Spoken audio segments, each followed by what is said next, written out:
Bonjour, bienvenue dans Scoleuse.com. Après une introduction à la littérature fin de siècle, Léon Bloy, Barbé d'Aurevilly, Huysmans, nous allons aujourd'hui, dans cette petite vidéo de français, de littérature française, nous concentrer sur un auteur majeur de la littérature française, à savoir Marcel Proust. Marcel Proust peut avoir quelque chose d'intimidant. Marcel Proust est né en 1871, il est mort en 1922, il a vécu 51 ans, et tout au long de ces 10 dernières années, il a rédigé l'un des plus grands romans de la littérature française, roman fleuve s'il en est, à l'intersection de l'autobiographie romancée, des mémoires, de la fiction et de la réflexion philosophique et esthétique, un immense roman de plus de 3000 pages, et pour lequel il avait rédigé 7000 pages de brouillon, à savoir évidemment la recherche du temps perdu. Ce grand roman fleuve, qui se veut une ressaisie phénoménologique et sensible de la mémoire involontaire ou volontaire du narrateur, euh, s'organise autour de 7 grands livres. Évidemment, du côté de chez Swann, à l'ombre des jeunes filles en fleurs, du côté de Guermantes, euh, Sodome et Gomorrhe, Albertine disparue, La prisonnière et Le temps retrouvé. Le temps retrouvé étant une ressaisie philosophique, théorique et esthétique de toute la vie, de tout ce temps perdu et de ce temps qu'on perd dont parle le narrateur. Marcel Proust, qui était un rentier, n'a pas toujours voulu être un écrivain. Il s'est toujours profondément intéressé aux questions esthétiques. Il fréquentait beaucoup les musées, notamment le Louvre et les musées d'Amsterdam. Il s'intéressait beaucoup à des questions esthétiques. Euh, J'en veux pour preuve, on le sait, son intérêt pour les travaux d'un historien de l'art à la fin du 19e siècle qui s'appelle John Ruskin, qui s'est beaucoup intéressé à la notion d'art gothique. Et d'ailleurs, les travaux sur John Ruskin permettront d'influencer Marcel Proust, notamment dans sa description de l'église de Combray dans les premières pages de la recherche du temps perdu. Donc on le voit, Marcel Proust a toujours été passionné et a toujours eu un sens très raffiné, très subtil, très précis des choses esthétiques et littéraires. Il a écrit des chroniques dans Le Figaro ou dans la Revue Blanche, qui était une revue intellectuelle phare de la fin du XIXe siècle. Il a aussi été également parrainé par l'écrivain Anatole France en 1896 lorsqu'il fit paraître son premier recueil de nouvelles, Les plaisirs et les jours. Mais euh, il ne se voyait pas à proprement parler comme un écrivain.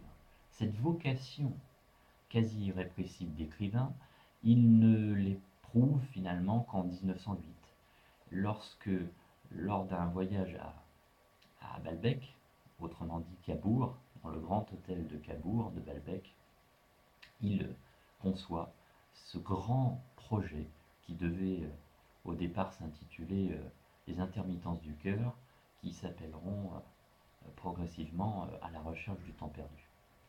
Et pendant 10 ans, il va noircir 7000 pages de brouillon et 3000 pages honnêtes pour rédiger ce qui sera sans doute le dernier roman du XIXe siècle et le premier roman du XXe siècle.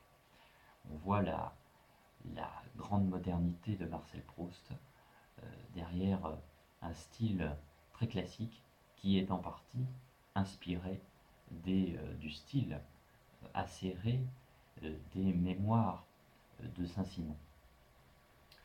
On le voit, Marcel Proust va inaugurer une forme de modernité littéraire. D'abord parce que son œuvre n'est pas, à proprement parler, une autobiographie, puisque le narrateur n'est pas l'auteur. Et même si le narrateur s'appelle Marcel, comme l'auteur, l'on ne connaît jamais son nom de famille. Ce ne sont pas non plus des mémoires, dans le sens où les mémoires, comme celle de Chateaubriand, vont accorder une place très importante à l'histoire, à l'activité politique. Ce n'est pas tout à fait le cas de la recherche du temps perdu. On le voit, la modernité de Marcel Proust, elle réside déjà dans l'ambiguïté générique de l'œuvre qu'il va créer. Ce n'est pas une autobiographie, ce n'est pas tout à fait des mémoires, c'est un roman, c'est une fiction qui va essayer de ressaisir des motifs de mémoire, des motifs mémoriels que Marcel Proust a pu éprouver tout au long de sa vie.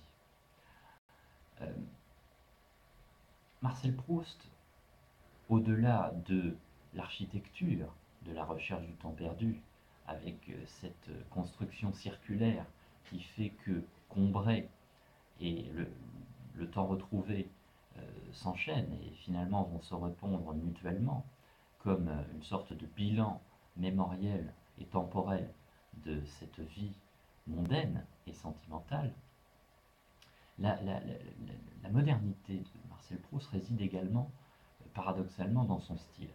On sait très bien que Marcel Proust fait des phrases particulièrement longues, même si ce n'est pas toujours le cas.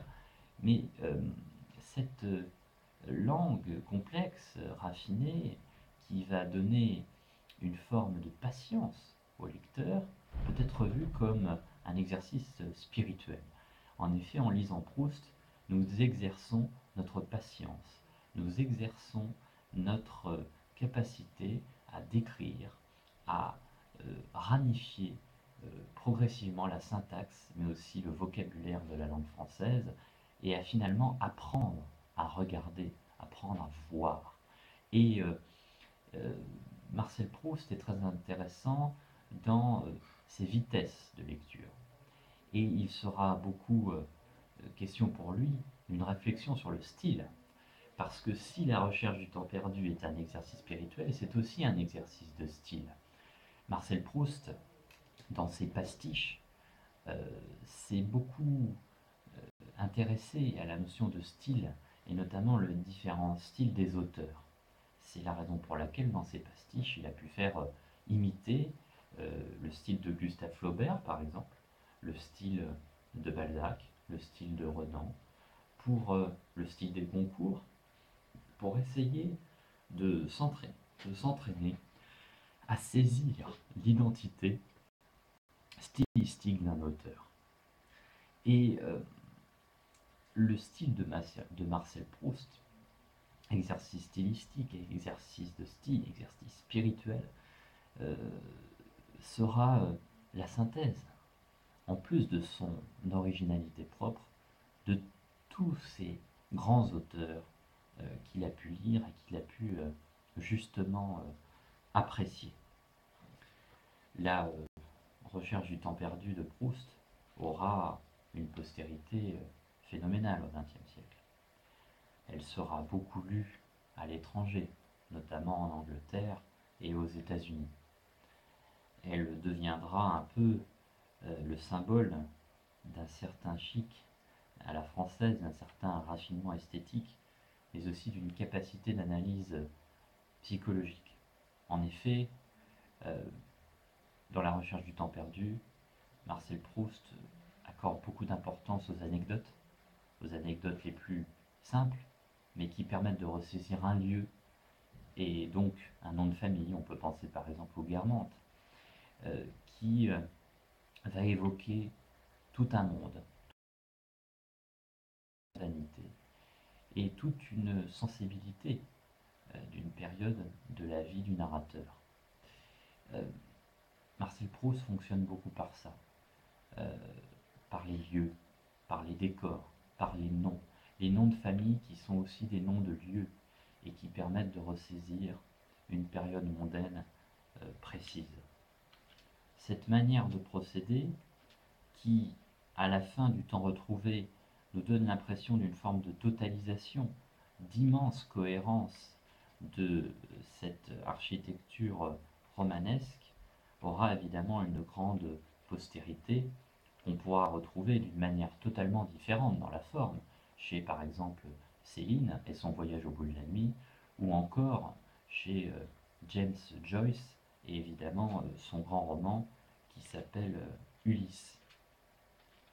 On le voit, Marcel Proust est un auteur capital du XXe siècle et un auteur capital de l'histoire de la littérature française. Son œuvre est ambiguë dans le sens où elle est la dernière œuvre du XIXe siècle, la dernière œuvre d'une forme de littérature, de langue classique, inspirée par Saint-Simon, par Flaubert, par les frères Goncourt, et en même temps la première œuvre d'un XXe siècle qui donnera beaucoup